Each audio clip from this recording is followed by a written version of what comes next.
Yanehu Shmei Kotzer, Vuris Yesha Yemina, Eila Barecha, Eila Basusim, Menachnu B'Shem Adonai Eloheinu Nazkim, Eima Korov V'Nafolu, Menachnu Kamen V'Naseidah, Adonai Yeshua HaMelech Yaneinu B'Yem Kareinu.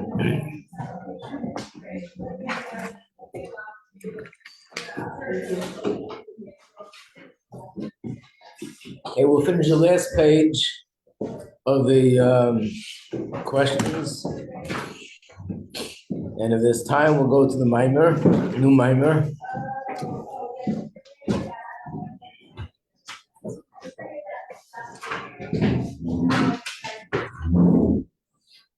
Page 25? Page 27.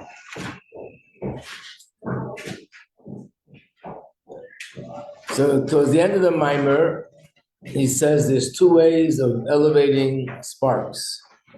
One way is called b'derech menucha, in a peaceful way, and one way is called b'derech milchama, in a way of war,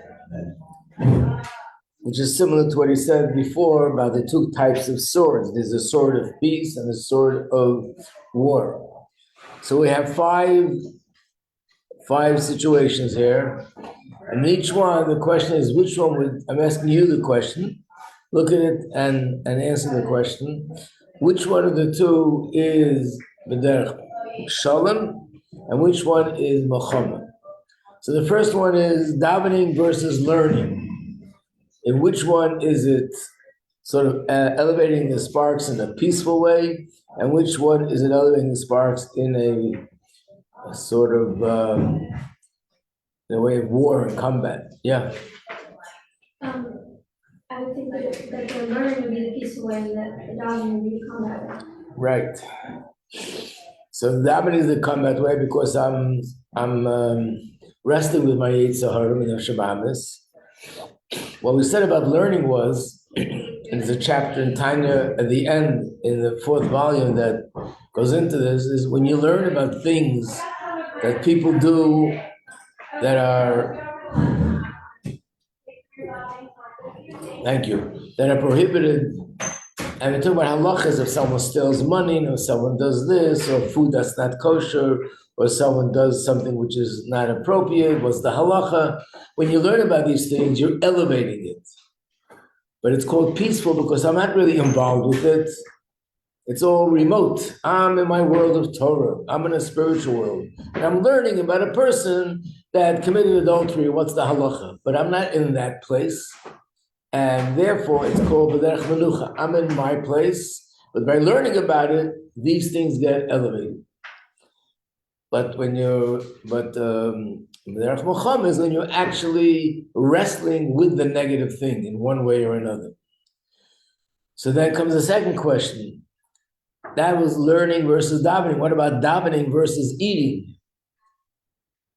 Which one is more? Which is the peaceful and which is the war? What? Davening is peaceful. Right. Because even though davening, I'm struggling with my Yetzer Hara, but compared to eating, which doesn't only mean eating, by the way, it means all worldly things.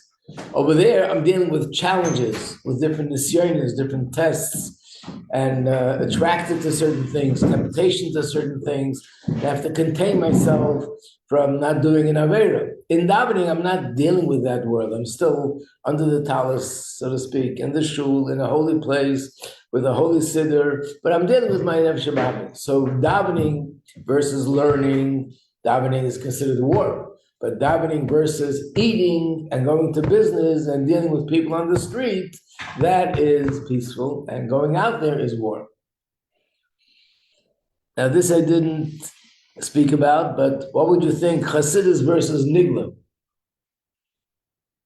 In Torah itself, there's also peaceful and there's war.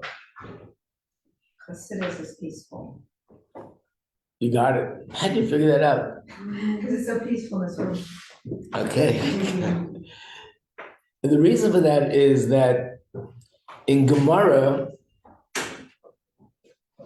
we find that the Gemara deals with, Gemara which is Nigla, deals with things that are prohibited, And what's the halachas?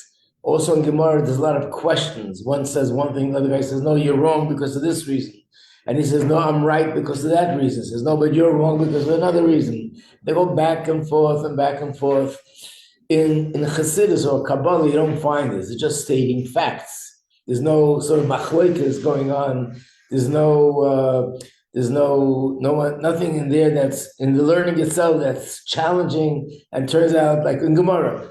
Beis Shammai is wrong, so to speak, and Beis Hillel is right. The one who says chayev is wrong. The one who says putter is right. The one who says kosher is right. The one who says puzzle is wrong. Which means you're dealing with arguments that are not valid, and you have to disprove it.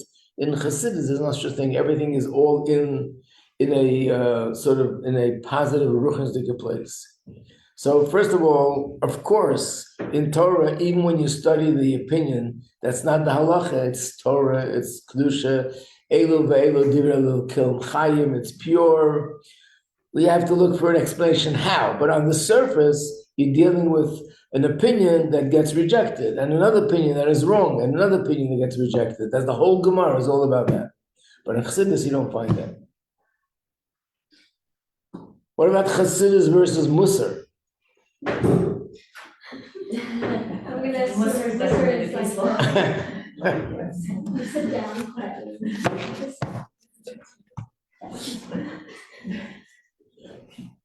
You probably don't even know what is Musar.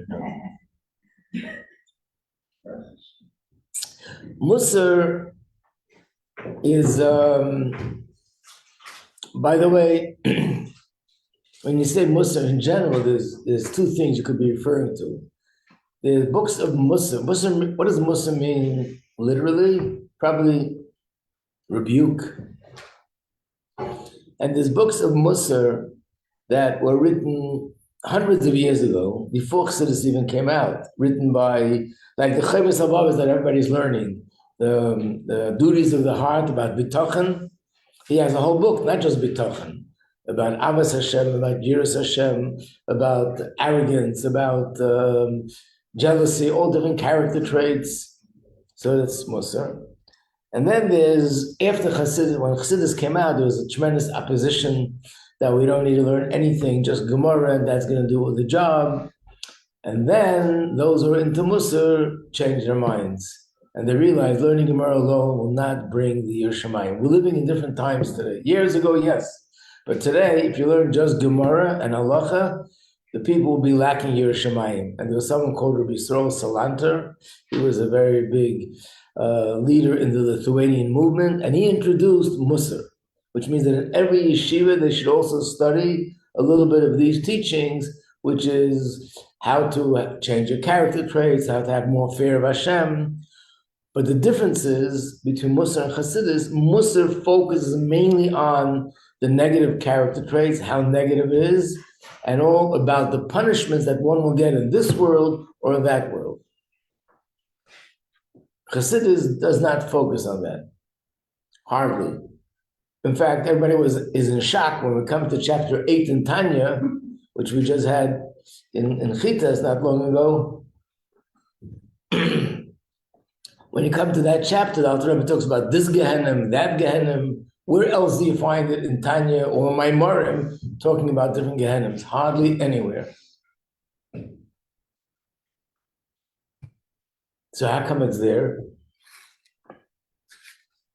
The Alter Rebbe says, what kind of Gehenim you get for speaking Dvarim B'Teilim, which means for a man who is just speaking idle talk and not learning Torah when he should be. What kind of Gehenim there is for somebody who violates a mitzvah saseh?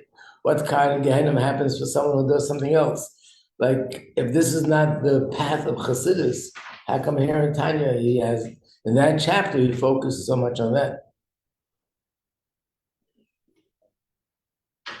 So first of all, let me explain why Chassidus is not into Musar. What's wrong? What's wrong with that approach? So again, in Musar, one of the things that motivate a person to be Yerushalayim and not to do an Aveira is when you think of the punishments. So if a person wanted to do something dishonest, and he thinks to himself, if I do this and this, I'll be able to, in a dishonest way, get like $20,000. Wow. but you're not allowed to, but it's $20,000. Then he learns to say and says, well, for stealing $20,000, the Gehenna you get is be burning in a fire for who knows how long. I go, forget it. I'm not going to take $20,000. I don't want to do that. In other words, when you think about the punishment, it stops you. The reason why Chassidus is not into that is because you're not being motivated for the right reasons. You're being motivated because you're afraid of getting hurt, but not being motivated because of fear. It's not really true fear of God.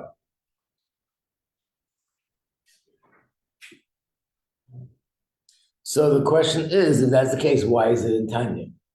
So the answer, if you look closely at that chapter Tanya, you'll see the Alter Rebbe is not writing about these Gehennims in order to motivate us not to do the Averis. Doesn't even fit in.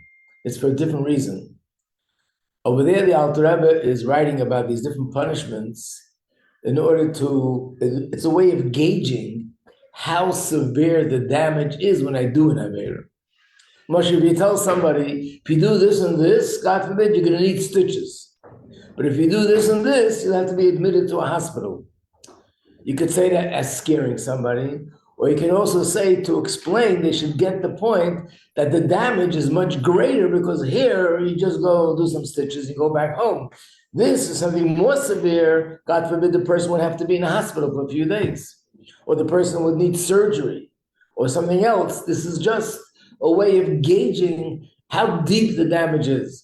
So in that chapter, the Alter Rebbe wants to talk about the difference between the damage of Klipas Noga, Shalosh Klipsat Meyes, certain Averis, meaning to say it's used as a way of gauging how strong the damage is, but it's not used as a motivation for yes to do or not to do. What should be the motivation? The motivation should be Avas Hashem and Yiras Hashem. And Yiras Hashem doesn't mean afraid of punishment. It means awe for Hashem. When you're in awe of someone, you respect someone. If let's say someone is standing in front of the Rebbe and wouldn't want to do something wrong, not afraid that he's going to get punched in the nose. He's in the presence of such a holy person. He is not capable of doing something wrong because it's a different kind of fear, a fear connected with respect. In fact, Chassidim would always almost like ridicule people who say they're not doing something because they're afraid of a punishment. They would say there was a Chassidish town where there was a guy who was like almost 7 feet tall. So they said he's the biggest Yirat Shamayim in the whole town. Because if the Shamayim ever falls down, it's going to hit his head first. So he's a Yirat Shamayim. But this is a true story. I once had a teacher many years ago that lived in a place where there are people who studied Musar. So we're talking about, I heard this from him, who knows how many years ago, and this happened who knows how many years earlier. But he said he met two, it was different than other yeshivas. Most yeshivas, they learn Musar 10 or 15 minutes a day. This yeshiva learned Musar like we learn Chassidus, which means they dedicated time for it. They worked on themselves. They used to keep a log. Today I did this. Today I did that. I didn't do this. Or I didn't do that. They mamish worked on their midas. So he met these two boys, these two bachrim, and they said they're going to sleep in a morgue. In a morgue with, God forbid, dead bodies. Why? We're working now on the midah of Yiras Hashem, to have fear of Hashem. So they're going there to have fear. Now, when you go there, you'll have a lot of fear, but it's not Yiras Hashem. It's a different kind of fear. But I guess they were thinking, we'll go there, you feel fear, and you think about Hashem. So it's Yiras Hashem. There's a long letter, I'll just give you an example, a long letter from the Frierdiker Rebbe to the Rebbitzin, our Rebbitzin Chaim Mushka.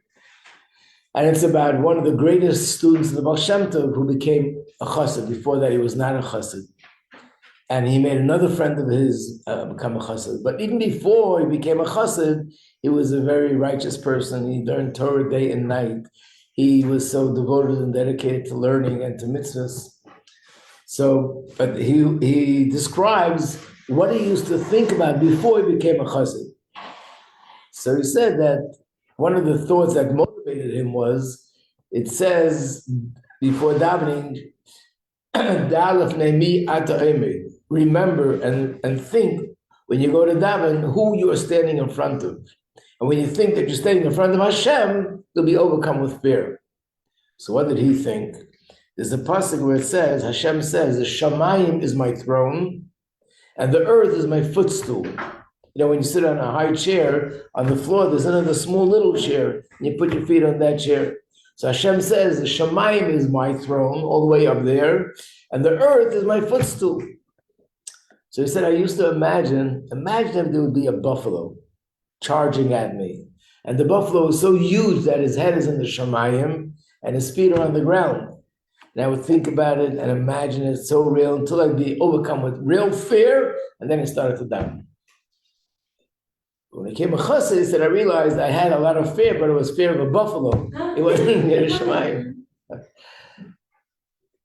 So basically, Chassidus doesn't focus on fear of punishment, fear of getting hurt, doesn't focus on the negative character traits, how to uproot them. It mainly focuses on the Nefesh Elokis. How do I bring out the godliness in me? It focuses on how do I learn more about Hashem, know more about Hashem, and the more light I bring in, the more the darkness disappears. So there's a lot of other points that you can point out, differences between Chassidus and Musar, but that's pretty much what we say in the Maimer, B'derech Menucha or B'derech Shalom. In other words, Chassidus, Menucha means, of course we have to work in Avodah, but the main Avodah is to bring light by learning about Hashem, knowing Hashem, feeling godliness, and when you do that, automatically you rise to a higher plane. And Musar, it deals much more with the negativity, how do I uproot it, how to get rid of it, how negative it is, what the negative results are of the negativity. So you're dealing and you're wrestling with the negativity. That's why it's called Lachom.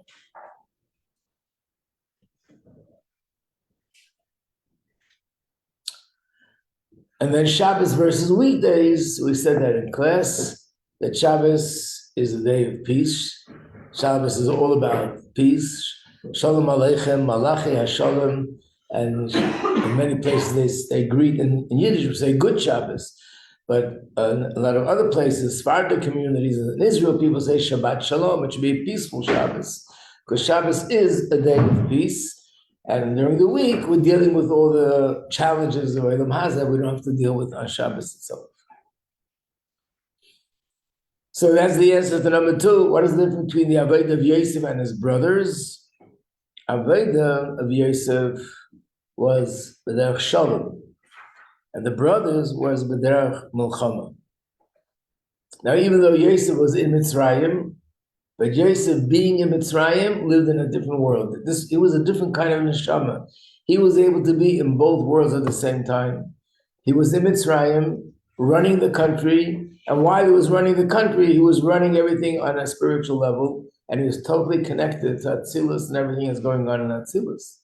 And remember we said in class that the brothers had no recognition that there could even be such a level, so they never dreamed that this would be Yosef HaTzadik. The only way they were able to reach that level was by isolating themselves and separating themselves, and that's why they chose to be shepherds. So what's the difference between the root of Yosef's neshama and the brothers' neshama? How come he could and they couldn't? Right, his neshama was from Atzilus, and their neshama was from Biyah, from Biyah Tzirasiyah.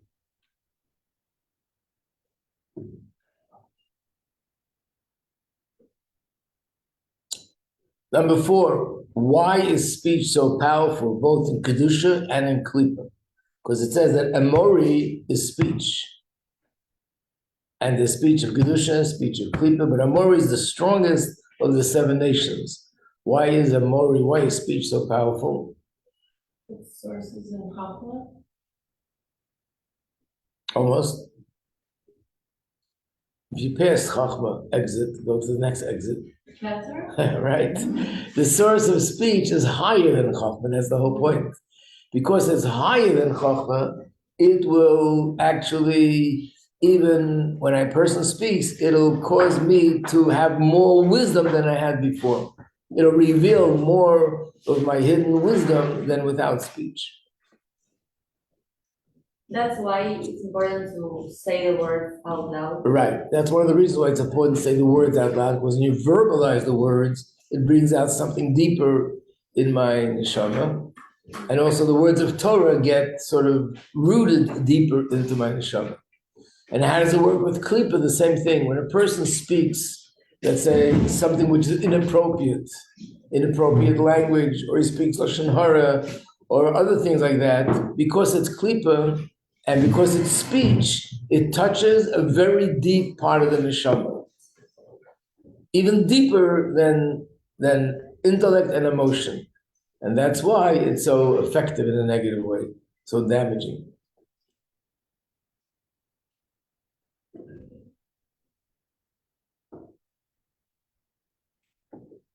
And how do we counteract speech of klipa? Obviously, through speech of kedusha.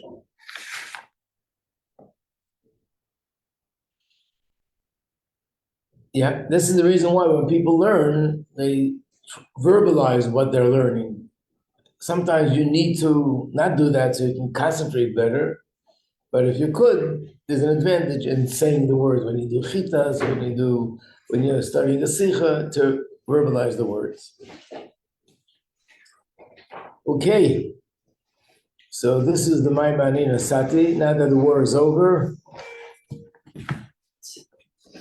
hopefully the other war will be over. And if it's over, you'll be able to tell everybody, once we finish the war over here, it stopped over there.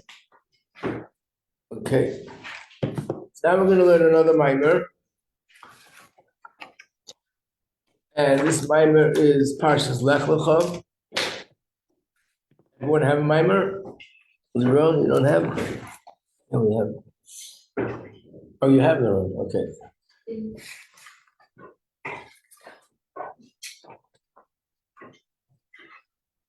Okay, we know that by next week I'll ask Mrs. Yapi to print this part, which is the terms and the questions. So we'll be able to do it as we go along. We won't have to remember it. You'll be able to grasp it better. We don't have that much time, but at least we'll get started. You know, the Shabbos is a special Shabbos, right?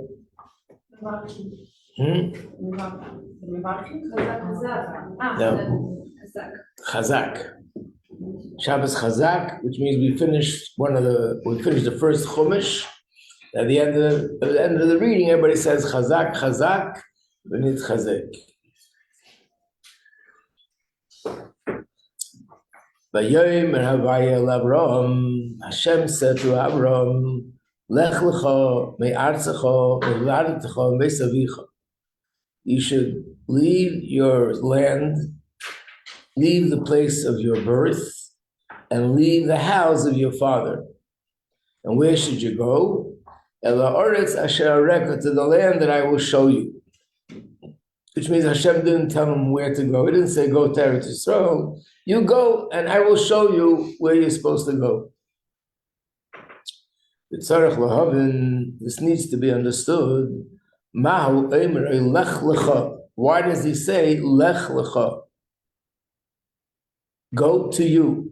The Lecheira, on the surface, Teves Lecha, the word to you, miuteres, is unnecessary, it's extra. The Ikar Kavana, what he's saying to him is Halicha min haaretz asher sham b'heva, is basically saying leave the land that you're there now and go to the other land. Umaspik leimed would have been enough to say lech me'artzecha, leave your land. What does it mean? Lech lecha, go to you. What does the word to you add? Another question needs to be understood. The Sidra in Yoni HaYetziyah, the way he describes the order, go from your land, your place of birth, from your father's house. What are these three different things? So,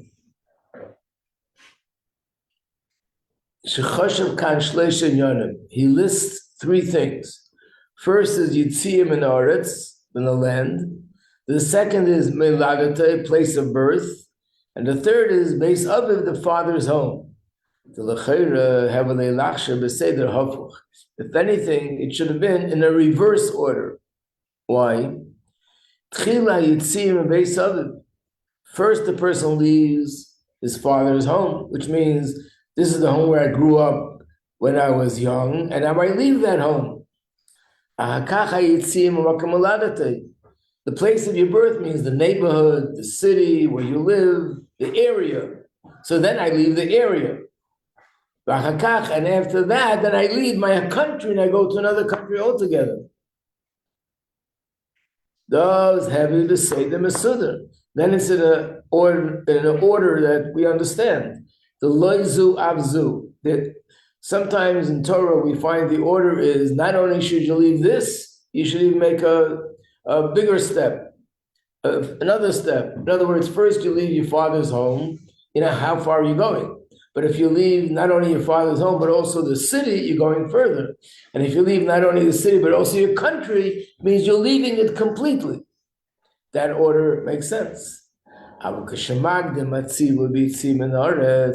if the first thing he says is leave the country, once you leave the country, automatically you've already left your father's home and you've already left your city or your region. So how does it make sense that leave your country and leave your father's home? If you left your country, you're out. Automatically, the country already includes Yitzim Miladate, exiting his place of birth and his father's home.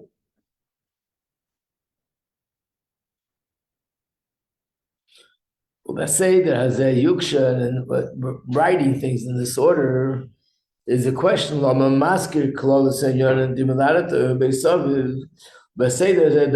the question is, why does he, if he is saying it this way, why does he even mention that he's going out in the other two?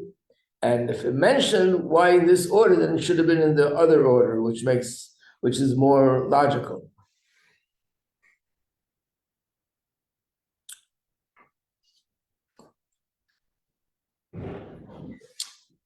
Then he asks another question. Being that it says, leave your land, and you should go to the land that I will show you. It doesn't say, it could have also said, leave the place where you are and go to the place that I will show you. The place. No, the Torah emphasized to use the word the land. Leave the land and go to the land that I will show you. Move on. So from this, it's understood the ikar hu hayiluch me eretzu shoyesham leeretz acheretz. That the main thing is about the land. It's not just a different place. It has something to do with the actual land where he was and the land where he has to go to. So we need to understand ma'u diuk zeh. What is the diuk? What is being emphasized specifically by using the term eretz? That the thing that needed to be changed is not just the location, but specifically this eretz has to be exchanged for that eretz. So basically we have three questions. One question is, why does it say lech lecha? Second question is the order. And the third question is, why does he use the term specifically, leave your land and go to the new land? Why didn't he just say, go away from the place that you are to the other place? Bini ba'al shich pirish. I don't know if you heard the name Al-Shich, but Al-Shich is someone that wrote a commentary on Torah, and he lived in the same time as Rabbi Yosef Cairo, as the Arizal, and he has a commentary, a very famous commentary on Torah. And it's interesting that it says there are three people that they named their sefer with a name that was so sort of high and holy, it was a little bit over the top. It's as if they were, in other words, punished, but of course you can't say punished. It means for some reason or other the world wasn't ready for it, and therefore the name was hardly used. Who are the three people? One is the Rambam, one is the Shalah, and one is the Al-Shich. The Rambam named his name a sefer Mishnah Torah, second to the Torah. So for the most part, people don't call it Mishnah Torah; they call it Rambam. The Alshich named his name sefer Torah Salakim, the Torah of God. So people don't call it that; they call it the Alshich. The Shalah named his sefer Shnei Luchot Abrit, the two luchas. That's Shalah, Shin Lamed Hey. So they don't call it that; they call it Shalah. But it happens to be that in Tzfas, they all lived at the same time, trying to imagine walking that shul, what kind of explosion would have been. The Beis Yosef, the Arizal, Alshich, the Shalah, and I'm sure there are many other great people, but they all lived in the same time in the same place in Tzfas. And there's an interesting story with the Alshich. The Shalah's commentary on Torah has a lot of Kabbalah in it. In fact, the Alter Rebbe writes in the beginning of Tanya that the book of Tanya is based on the teachings of my Rabbeim, which means the Baal Shem Tov and the Magid, and holy books. Who is holy books? So it says that when he said holy books, he was alluding to mainly two people. One is the Maharal of Prague, and the other is the Shalah. And before the Alter Rebbe became a Chassid, he was called a Shala'id, which means he did everything according to the Shalah and the Shalah Siddur. And so the Shalah was more Kabbalah oriented. But the Alshich was not Kabbalah. He was what we call Drush. Drush means interpreting the Torah in a more figurative way, not Chas v'Shalom changing anything that's literal, but saying in addition to what happened literally, there's also a deeper meaning to the story, not the Kabbalah meaning or Chassidus meaning, but the things that we learn from the story of Yosef and the brothers and Yaakov and his sons. It is that's called Drush, when you go into what could be the deeper meaning behind all these things. So when he would go to listen to the Arizal teach Kabbalah, he would always fall asleep. So he complained to the Arizal, why is this happening to me? Something wrong with me. He said, no, nothing wrong with you. He said, your neshama comes from the world of Drush, and therefore you're not a vessel to hear Kabbalah. So when I speak Kabbalah, you fall asleep. So if anyone falls asleep by Chassidus, it's not an excuse, because everybody should be learning Chassidus. That's Kabbalah, it's different, not Chassidus. So the Alshich, but you see the Alshich's commentary brought in Maimorim and elaborated on it. So the Alshich writes, Lech Lecha means go to you, means to you, to your neshama. Hainu shiagia l'sherish u'mokar neshmasei k'may shehi l'mayla. The Rebbe is telling Abraham that you should rise and rise till you reach the essence and the core of your own neshama, meaning to connect to it and to reveal it. And he explains. So this word, the sherish u'mokar neshmasei, is underlined. And now you can go to the page that has the terms, but you can't write into this book. So I'm gonna make copies of it, bli neder, for Monday, and then you'll be able to write it down right away. Sherish u'mokar neshmasei means the source of my neshama. So we know that in the neshama there's nefesh, ruach, neshama, chaya. Who's next? Yechida. Yechida is the source of my neshama. In some places it'll say Chaya and Yechida are the source, because generally they're both. But more specifically, Yechida is the source of the neshama, and he's saying to go Lech Lecha to the source of your neshama, which means B'chdei she'avodas shaloi yaser reishim l'mayla. If you want your avodah should make an impression in Shamayim, in the heavenly realm. Asher yodam yamshir gila l'kus l'mata, and you want that through your avodah you'll be drawing down godliness down here. This would come only through reaching the source of your neshama. In other words, what he's saying is that basically we know the whole meaning of avodah. This is one of the, I would say, cornerstones of Chassidus and Kabbalah when it comes to understanding mitzvahs. That everything we do, when you learn about it in Torah in general, it explains a reason why we do this mitzvah and a reason why we do that mitzvah. In fact, we have the sefer called Chinuch, which in the dorm they study this on Friday nights, I hope. You still do it? Yeah. So the Sefer Chinuch, he gives reasons to the mitzvahs. The reasons explain that this will refine our character traits, this way, that way, and it's all part of Torah. But the deeper reason, according to Chassidus and Kabbalah, is that every time we do a mitzvah, we draw down godly light into the world. Every time we make a bracha, we draw down godly light into the world. All the things we do is about drawing down godly light into the world. So if I want that to have that power, that what I do should draw godly light into the world, I need to connect to the essence of my neshama. And then I'll be able to accomplish that. But if I don't connect to the essence of my neshama, I won't have the koyach to draw down godliness through the mitzvahs that I do. Which basically doesn't mean nothing will happen. It just means it won't be drawn down in such a revealed way.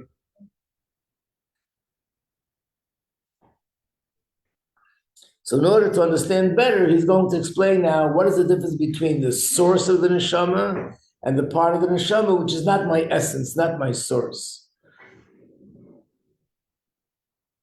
This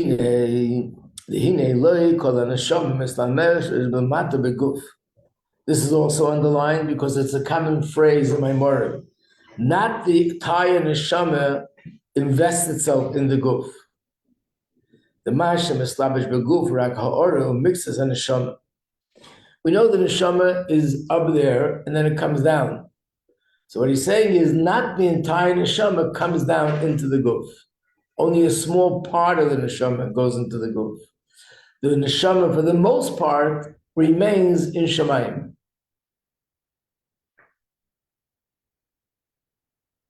What does that mean? How can that be? So you try to imagine it and you're thinking, I guess it's like a big piece of bubble gum. And one part is there, you stretch it down, the other part comes down here. That's Gashmis, but this is Ruchnius. So Ruchnius is not limited in space. So what does it mean, not of all that comes down? So the example that I think is a simple example that would help a little bit understand this subject is like try to imagine an adult coming down to the level of a child. When an adult wants to entertain a child, you have to go down to that level. You get down on the floor, your hands and knees, you squeal and you squeak, and you jump up and down, and you throw the ball, and you smile and you laugh. But if you're going to be standing like this and going, okay, you're not going to entertain the kid. You got to really become like a kid, at least for those moments. So you're going down to the level. The question is, are you really going down like you're no longer an adult? Depends. It depends. Some people do. You ever find the babysitter, the 15-year-old, she gets into a fight with the 3-year-old because she thinks she won the game and he thinks he won the game? Yeah, that's possible. That means that he went down to the level of the child and he became a child. But usually in normal situations, the adult is an adult. My mind, my heart, my ability, my capacity, everything is adult, but I'm lowering myself to the child's level. That lowering myself is not, an imagination. It's real, but it's like 1% of me is coming down to the level of the child. For the most part, I am who I am. So it's not we're not saying lower and higher in space. Same thing with the neshama. When the neshama is up there, it's in a higher level, which means it sees godliness, it hears godliness, it's surrounded by godliness. It sees the difference between Shabbos and the weekdays, Rosh Hashanah, Yom Kippur, what's happening in all the spiritual worlds. There's a part of my neshama that goes down, but most of my neshama never went down. It's still on the same level, but I don't feel it. But inside, there's a part of my neshama that still sees and hears and feels all the things that are going on in Shemayim. And that's what it means. Not the whole neshama goes into the guf.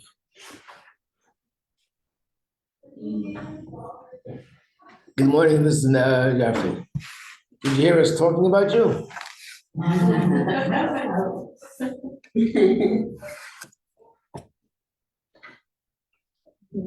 No, I'm talking about the copies of the. We'll have it for Monday, Mitzvah Hashem. What? I gave it back to Master. I have a master. Yeah, I have to give it back to you, right? Got my sheets for this class. Let me run back and get it. Thank you. Good Shabbos, everybody. Shabbos. Shabbos. How's that?